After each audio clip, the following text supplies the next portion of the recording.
My name is Jessica Carter. I'm 42, and the last time my family saw me, I was supposedly washing out of basic training 23 years ago. The marble steps of the federal courthouse felt cold beneath my polished black Oxfords as I climbed toward what would either be my sister's salvation or her complete destruction. The irony wasn't lost on me. She'd spent decades telling anyone who'd listened that I was the family failure, the one who couldn't hack it in the military, who'd been too weak, too soft, too feminine to make it in a man's world. If only she knew who was about to walk through those courtroom doors. The security checkpoint buzzed as I approached, my credentials catching the morning light.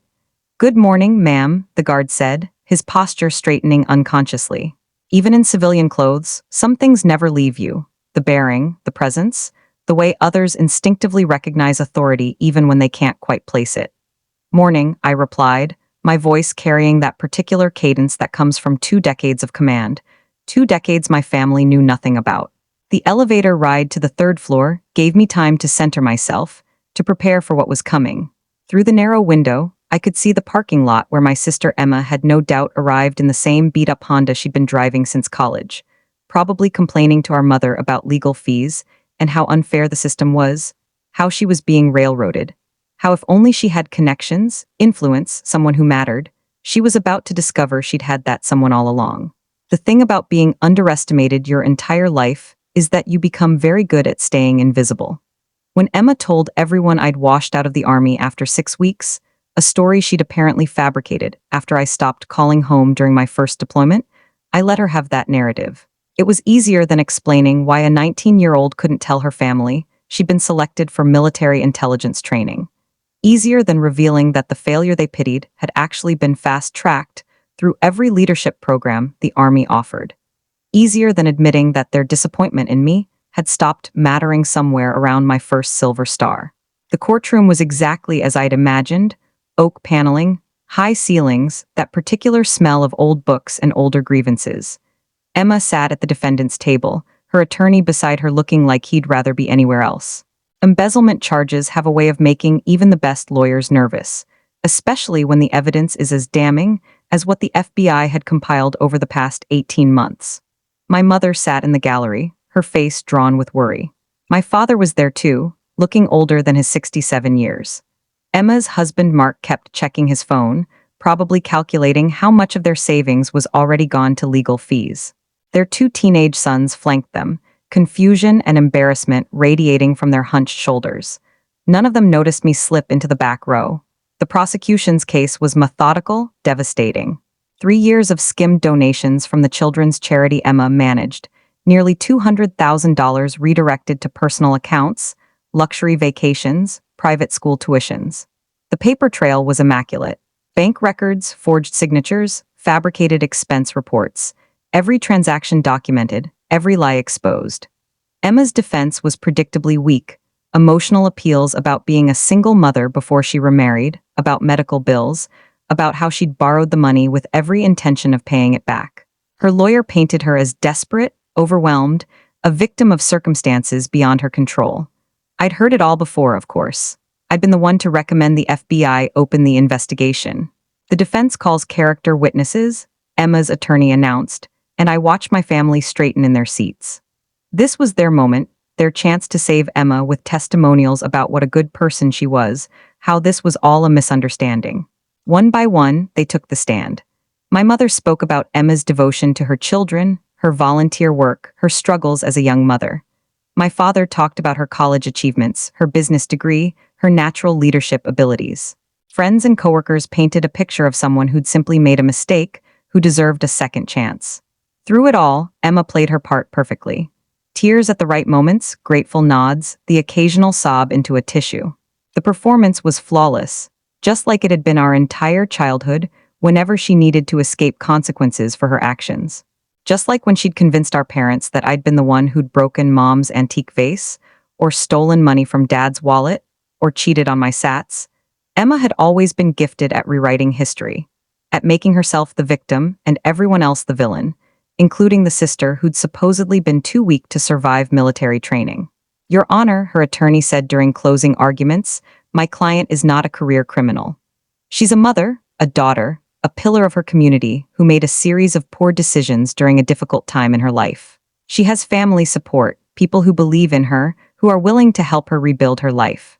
The prosecutor's rebuttal was clinical, focusing on the premeditated nature of the crimes, the betrayal of trust, the money stolen from sick children.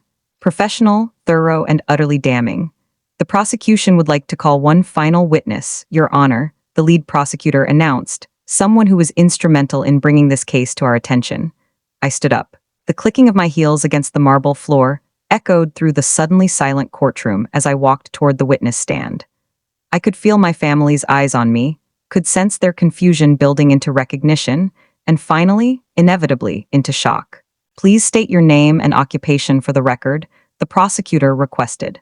Brigadier General Jessica Carter, United States Army, currently serving as Deputy Director of the Defense Intelligence Agency. The silence that followed was profound. I kept my eyes forward, professional, as the prosecutor continued. General Carter, could you please explain your relationship to the defendant? Emma Carter Williams is my younger sister. And how did you become aware of the crime she's accused of? I finally allowed myself to look at Emma. Her face was white, her mouth opening and closing soundlessly. Behind her, I could see my mother gripping my father's arm, both of them staring at me like I was a ghost. I was approached by the FBI 18 months ago, when suspicious financial activity at the charity came to their attention during a broader investigation into nonprofit fraud. When I learned my sister was involved, I recused myself from any direct oversight but provided guidance on the financial analysis. And in your professional opinion, General, was this financial activity consistent with innocent bookkeeping errors? Emma's attorney was on his feet objecting, but the damage was done. The jury had heard enough. More importantly, my family had heard enough. The pattern of transactions, the sophisticated methods used to conceal the theft, the duration and escalation of the criminal activity, none of this was consistent with simple mistakes or momentary lapses in judgment. This was a deliberate, sustained effort to defraud a charitable organization. When I stepped down from the witness stand, I had to walk directly past the defense table. Emma grabbed my arm as I passed, her fingers digging into the fabric of my jacket. Jess, she whispered, her voice cracking. Jess, please, I'm your sister. I looked down at her hand, then met her eyes. For a moment, I saw her as she'd been when we were children. The golden daughter, the one with perfect grades and perfect friends and a perfect future. The one who'd never missed an opportunity to remind me how I didn't measure up. I know exactly who you are, Emma, I said quietly. The question is whether you know who I am. I gently removed her hand from my arm and continued walking. The jury deliberated for less than 2 hours, guilty on all counts. As the judge read the sentence, 5 years federal prison, full restitution, permanent ban from working with charitable organizations, I watched my family's world collapse. Emma's composure finally cracked completely, her sobs echoing through the courtroom. Mark was already on his phone, probably calling someone about custody arrangements for the boys. My parents sat frozen, processing not just Emma's conviction, but the revelation that their failed daughter was one of the most senior intelligence officers in the country. I slipped out during the chaos that followed sentencing, making it halfway to the elevator before my mother's voice stopped me. Jessica, I turned around. She looked smaller somehow, frailer, as if the weight of 2 decades of misconceptions had physically aged her in the span of an afternoon. Why didn't you tell us? She asked, her voice barely audible. The answer was complicated, layered with years of hurt and disappointment and the gradual realization that some bridges burn themselves. But standing there in that courthouse hallway with Emma's cries still echoing behind us, I found the simple truth. Because you never asked who I really was, I said. You only cared who you thought I wasn't. My father appeared beside her, his face gray with shock. All these years you thought I was a failure, I know. I straightened my shoulders, feeling the familiar weight of responsibility, of command, of a life lived in service to something larger than family drama. And maybe I was, in the ways that mattered to you, but I became something else, someone else. The military, my mother said, as if seeing me clearly for the first time. You stayed in the military. I didn't just stay in, Mom. I excelled, I led. I served my country at the highest levels while Emma was stealing from sick children, and you were telling everyone at church how proud you were of her success. The words hung between us, sharp and final. 23 years of pretending, of letting them believe their version of my story had ended in this moment of absolute clarity. Can you forgive us?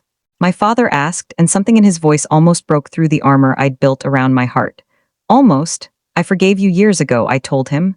I had to for my own peace. But forgiveness doesn't mean forgetting. It doesn't mean pretending the past didn't happen. My mother reached for me and I let her take my hand. Her fingers were cold, trembling slightly.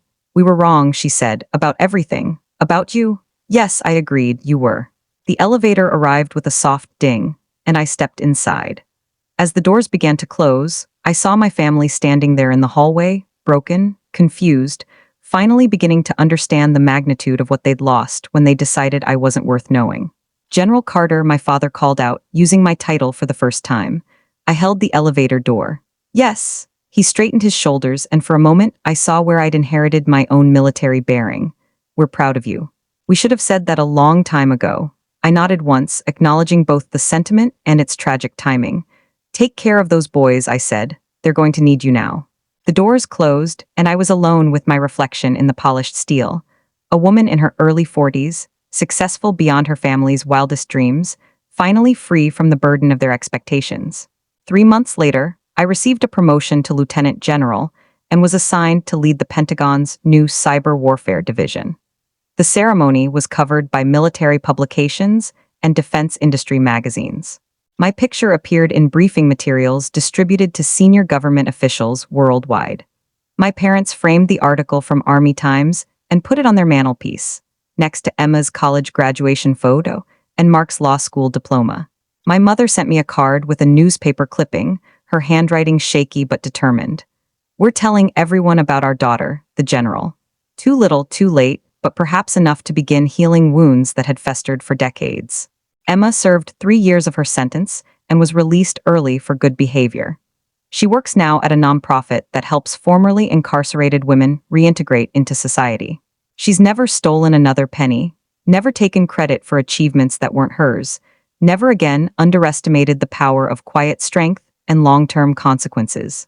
Sometimes the best revenge isn't dramatic confrontation or public humiliation.